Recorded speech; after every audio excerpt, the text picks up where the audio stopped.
नमस्कार, आप देख रहे हैं न्यूज 24। मैं हूं शीतल राजपूत। उत्तर प्रदेश का कुख्यात माफिया अतीक अहमद मारा जा चुका है, लेकिन अतीक जुर्म की दुनिया का वो नाम था जिसकी एक वक्त खूब तूती बोला करती थी। आलम यह था कि अपराध की दुनिया हो या राजनीति की दुनिया, जो अतीक कहता था वही होता था। ये वो दौर था जब अतीक का नाम प्रयागराज ही नहीं बल्कि पूरे उत्तर प्रदेश में गूंजता था। अतीक नाम से लोग खौफ खाते थे, उसके खिलाफ थाने में शिकायत तक करने की किसी की हिम्मत नहीं होती थी। लेकिन तांगा चलाने वाले का बेटा उत्तर प्रदेश का इतना बड़ा माफिया कैसे बन गया, कैसे और कब उसने पहले गुनाह को अंजाम दिया, आज इस खास स्पेशल रिपोर्ट में अतीक के आतंक के हर काले अध्याय को हम खोलेंगे। तो आइए देखते हैं अतीक का प्रतीक कैसे बना, आतंक का प्रतीक कैसे बना अतीक।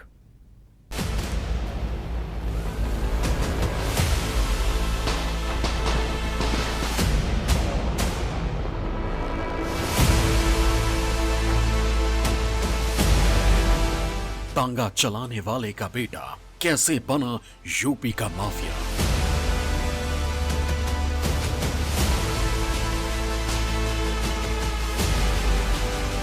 सत्रह साल में पहला गुनाह, फिर पीछे मुड़कर नहीं देखा।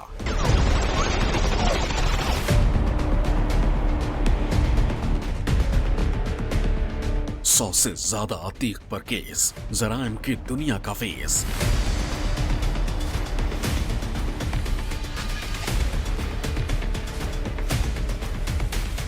पूरे यूपी में था जिसका आतंक, उस अतीक का गोली से अंत।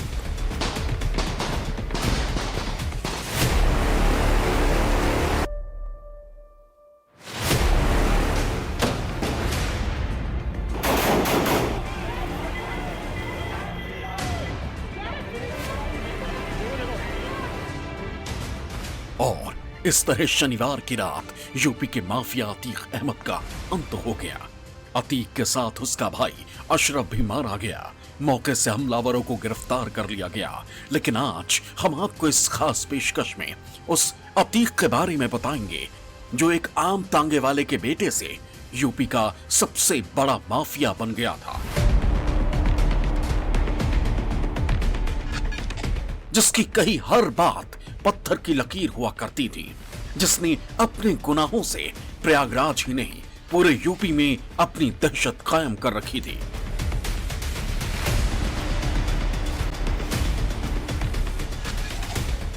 अतीक अहमद के उस दौर के बारे में बहुत कम लोग जानते जब पूरे यूपी में उसकी दहशत हुआ करती थी। जुर्म हो या राजनीति, जो अतीक ने कह दिया वही मान लिया जाता था।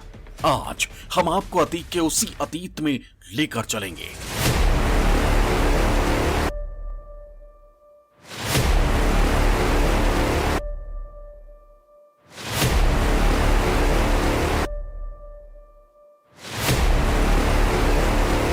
दस अगस्त 1962, प्रयागराज, उत्तर प्रदेश। 10 अगस्त 1962, यही वो तारीख और साल था जब आज के प्रयागराज और तब के इलाहाबाद में अतीक अहमद का जन्म हुआ था।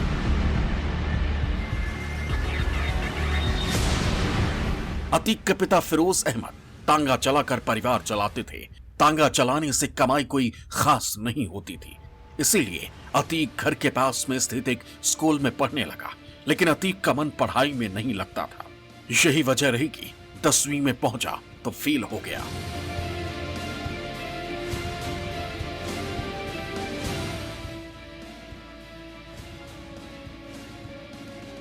अतीक 10वीं क्लास में फेल हुआ तो उसने गलत रास्ता चुन लिया।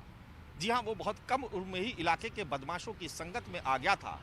जल्दी अमीर बनने के चक्कर में वो हत्या, अपहरण और रंगदारी वसूलने जैसे अपराधों में लिप्त हो गया था। साल 1997 में अतीक पर पहली बार हत्या का मुकदमा दर्ज हुआ।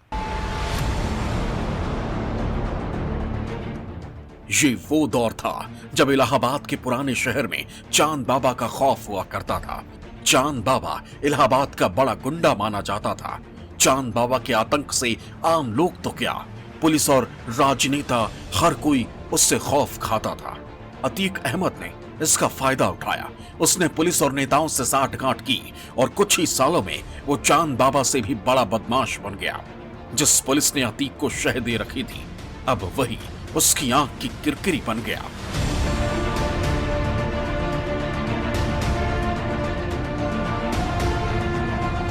इलाहाबाद पश्चिम इलाके में चांद बाबा नाम का एक स्थानीय बदमाश हुआ करता था, जिसने कई हत्याएं की थी। असेंबली इलेक्शन थे, अतीक अहमद के सामने चांद बाबा ने पर्चा भर दिया। यहीं से उसकी अदावत शुरू हुई और अतीक ने ठान लिया कि चांद बाबा को ठिकाने लगाना है। इलेक्शन समाप्त होने के बाद 3 महीने के आसपास का समय गुजरा था कि अतीक ने चांद बाबा का खात्मा कर दिया। चांद बाबा के मर्डर के बाद उसकी बदमाशी के किस्से और उसकी दबंगई के किस्से चारों ओर मशहूर होने लगे और जराइम की दुनिया में अतीक अहमद एक नया उभरता सितारा उस वक्त बन गया। साल 1986 में किसी तरह पुलिस ने अतीक को गिरफ्तार कर लिया। इस पर उसने अपनी राजनीतिक पहुंच का फायदा उठाया। दिल्ली से फोन पहुंचा और अतीक जेल से बाहर हो गया।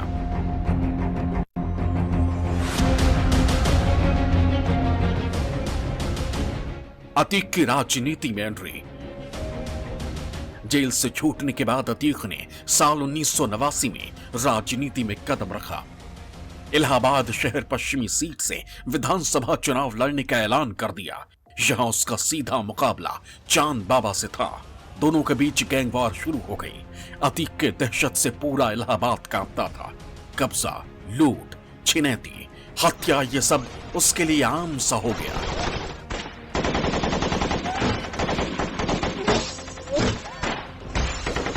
इसी दहशत की बदौलत अतीक अहमद चुनाव भी जीत गया। इसके कुछ महीनों बाद ही बीच चौराहे पर दिन दहाड़े चांद बाबा की हत्या हो गई।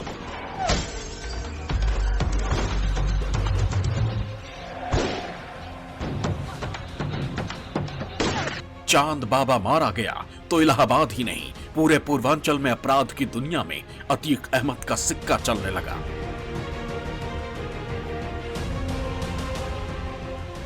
साल 1991 और 1993 में भी अतीक निर्दलीय चुनाव जीता। साल 1995 में लखनऊ के चर्चित गेस्ट हाउस कांड में भी उसका नाम सामने आया। साल 1996 में एसपी के टिकट पर विधायक बना। साल 1999 में अपना दल के टिकट पर प्रतापगढ़ से चुनाव लड़ा और हार गया। फिर 2002 में अपनी पुरानी इलाहाबाद पश्चिम सीट से 5वीं बार विधायक बना।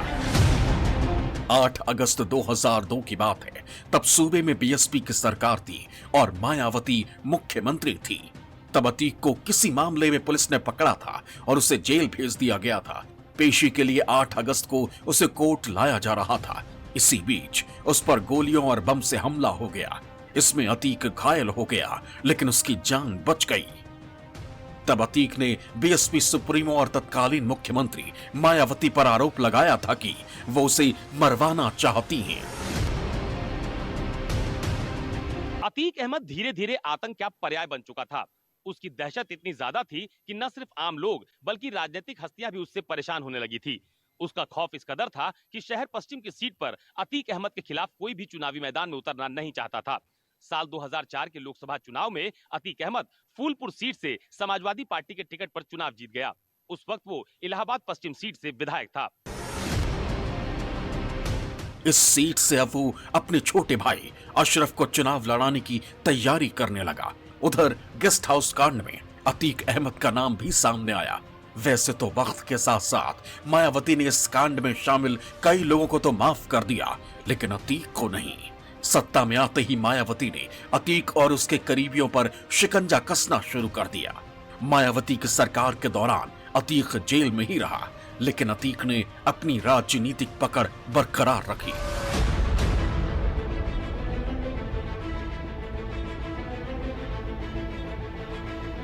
बसपा की सरकार थी, मायावती रुष्ट थी, तो उन्होंने अतीक के खिलाफ कुछ एक्शन जरूर लिया था। वरना एक वक्त वो मायावती का भी बड़ा प्रिय रहा। तो चाहे मायावती हो, चाहे मुलायम सिंह यादव हो, चाहे अखिलेश यादव हो, इन सभी की सरकारों में अतीक अहमद की सेहत पर कोई फर्क नहीं पड़ा, बल्कि अपने राजनीतिक संबंधों के नाते उसने जो चाहा वही किया। क्या इलाहाबाद के प्रशासनिक अधिकारियों को नहीं पता था कि अतीक ने सारी संपत्तियां जो है जबरदस्ती गुंडागर्दी करके दादागिरी करके अर्जित की। सबको पता था, उत्तर प्रदेश शासन तक सबको पता था, मुख्यमंत्रियों तक पता था, लेकिन कभी कोई एक्शन हुआ नहीं हुआ। क्यों? क्योंकि राजनीति में सत्ता शीर्ष तक पहुंचने के लिए अतीक अहमदों की बड़ी जरूरत होती है। हालांकि 2017 के बाद से अतीक और उसके परिवार के लिए मायावती ने भी नरमी दिखाई। यही नहीं, अतीक के परिवार के कुछ सदस्यों को बीएसपी में भी शामिल कराया। खैर, ये तो बात हुई अतीक के अतीत की, लेकिन जिस तरह से अतीक अहमद और उसके भाई का खात्मा हुआ है, उसके पीछे की एक वजह राजूपाल नाम का शख्स भी है। इसीलिए अतीक की पूरी कहानी जानने के लिए राजूपाल के बारे में जानना भी जरूरी है।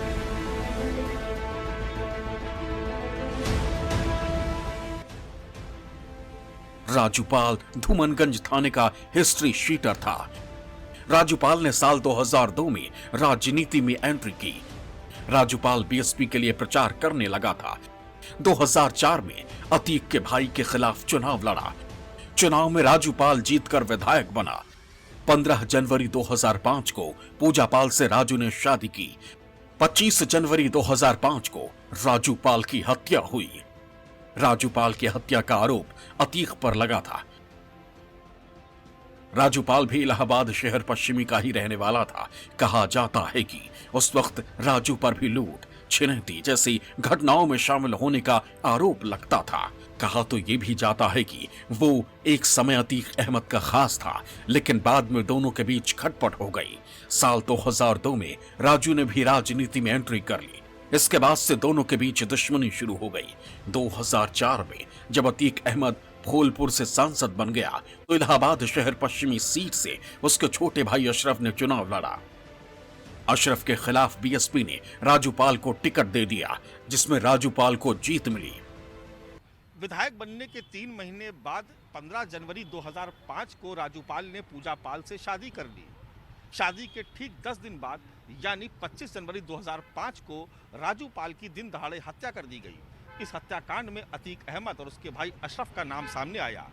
इसके बाद हुए उपचुनाव में बसपा ने पूजापाल को अपना उम्मीदवार बनाया, लेकिन पूजापाल चुनाव हार गई और अशरफ चुनाव जीत गया।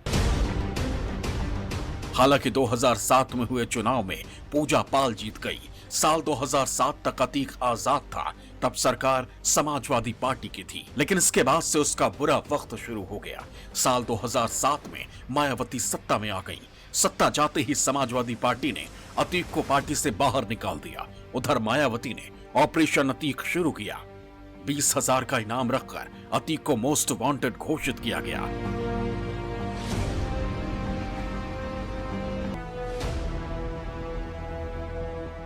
दस अगस्त 1962 को प्रयागराज में जन्म हुआ। पिता फिरोज अहमद तांगा चलाया करते थे। 1989 में राजनीति में पहली बार कदम रखा। इलाहाबाद पश्चिम सीट से विधायक बना था। 5 बार विधायक, 1 बार लोकसभा सांसद रहा। पहली बार 1997 में मर्डर का केस दर्ज हुआ। साल 2017 से साबरमती जेल में बंद था अतीक अहमद पर 100 से ज्यादा केस लंबित। धीरे धीरे उसने समाजवादी पार्टी का उस टाइम बोलबाला था। उसने समाजवादी पार्टी की लाइन पर बहुत छोटे लेवल से, ब्लॉक लेवल से, गांव के लेवल से शुरुआत की और धीरे धीरे बढ़ता बढ़ता वो लखनऊ तक पहुंच गया। लखनऊ पहुंचकर उसने जो अपना दबदबा रसूख है उसको बनाने की कोशिश की। धीरे धीरे वो पॉलिटिकली बड़ा स्ट्रांग होता चला गया और लगातार 5 बार वो वहां से एमएलए जीता और बड़े मार्जिन के साथ जीता। सबसे बड़ी बात यह है, धीरे धीरे वो लोकसभा के अंदर आया और तमाम जो क्राइम का अपराध है उसकी दुनिया में वो आ गया। अतीक अहमद पर 100 से ज्यादा आपराधिक मामले दर्ज हैं, जिनमें हत्या की कोशिश, किडनैपिंग, रंगदारी जैसे केस हैं। अतीक के ऊपर 1989 में चांद बाबा की हत्या, 2002 में नस्सन की हत्या, 2004 में बीजेपी नेता अशरफ की हत्या, 2005 में राजूपाल की हत्या का आरोप। साल 2012 का विधानसभा चुनाव भी अतीक ने लड़ा था, लेकिन हार गया।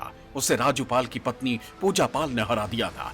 2014 के लोकसभा चुनाव में भी अतीक अहमद ने समाजवादी पार्टी के टिकट पर श्रावस्ती सीट से चुनाव लड़ा, लेकिन भाजपा के दद्दन मिश्रा से हार गया। दिसंबर 2016 में मुलायम सिंह ने 2017 विधानसभा चुनाव के लिए अतीक को कानपुर कैंट से टिकट दिया। 14 दिसंबर को अतीक और उसके 60 समर्थकों पर इलाहाबाद के शियाट्स कॉलेज में तोड़फोड़ और मारपीट का आरोप लगा। अतीक एक निलंबित छात्र की पैरवी करने कॉलेज गया था। उसने कॉलेज के अधिकारियों को भी धमकाया, जिसका वीडियो वायरल हो गया था। ये मामला चल ही रहा था कि 22 फरवरी 2017 को अतीक अहमद 500 गाड़ियों के काफिले के साथ कानपुर पहुंच गया। उस वक्त अतीक का काफिला सुर्खियां बना था। इधर समाजवादी पार्टी के राष्ट्रीय अध्यक्ष पद पर अखिलेश यादव नियुक्त हो गए और अखिलेश यादव ने अतीक अहमद को पार्टी से बाहर निकाल दिया।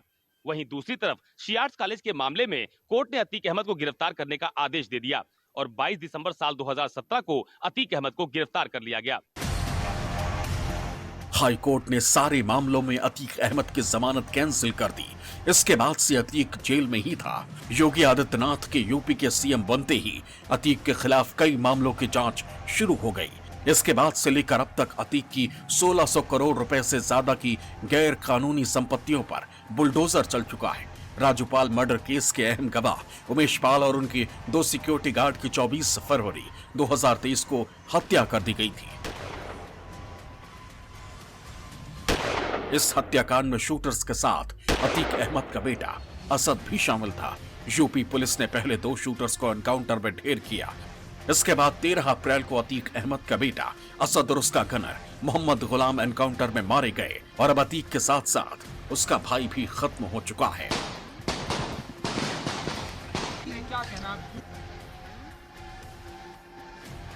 मैंडेटरी लीगल रिक्वायरमेंट के तहत में इनको मेडिकल के लिए लाया गया था और मीडिया के लोग पत्रकार जो है साथ में थे और बाइट ले रहे थे। इसी में प्राथमिक जानकारी के अनुसार 3 लोग मीडिया कर्मी बन के आए और वो मीडिया कर्मी बन के उन्होंने वहाँ पे बाइट लेने का प्रयास किया। उसी के अंतर्गत उन्होंने ये इंसिडेंट हुआ है जिसमें उन्होंने फायर किया है।